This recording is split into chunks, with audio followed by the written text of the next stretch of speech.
এখন এক ধরনের বৈধতা তৈরি করা হয়েছে যে যদি কেউ কর্মসূচি দেয় তাহলে সেটাকে যাতে ব্যবসায়ী ট্যাগ দিয়ে তাদের উপর হামলা করা যাতে জায়েজ করা যায়। আমরা দেয়ালে যদি জাস্টিস ফর হাদি লিখি সেটাকেও ব্যবসা ট্যাগ দেওয়া হয়। আমরা যদি ফেসবুকে পোস্ট লিখি সেটাকেও ট্যাগ দেওয়া হয়।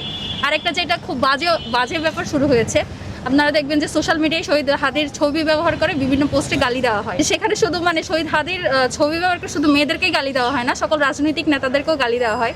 যদি একটু মতাদর্শ অ্যানালাইসিস করতে যান আপনারা দেখবেন যে এখানে ইনকিলাব মঞ্চ বা আমাদের কেউ এটার সাথে কোনোভাবে সংশ্লিষ্ট না। একটা নির্দিষ্ট রাজনৈতিক পক্ষ তারা এই গালি ব্যবহার করে তারা এই ছবি ব্যবহার করে গালির বৈধতাটা তৈরি করে।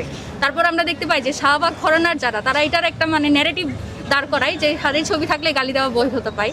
তো এরকম করে আসলে বিশেষ করে জুলাইয়ের পর থেকে এটা চলছে যে গালি আসলে একটা অস্ত্র হয়ে গেল এবং সেই গালিটাকে কিভাবে ব্যবহার করছে যে নিজের মতাদর্শের বিরুদ্ধে যেই যাচ্ছে তাকে যাকে টার্গেট করতে চায়, যাকে ভিকটিম বানাতে চায়, তার ছবি তার মতাদর্শের বিভিন্ন কিছু প্রচার করে যাতে যাকে গালি দিচ্ছে সে ওই যেই ছবিটা আছে তাকে মনে করে যে এই কালপ্রিট। এ ধরনের একটা টেন্ডেন্সি চলছে, ফেক ফটো কার্ড চলছে।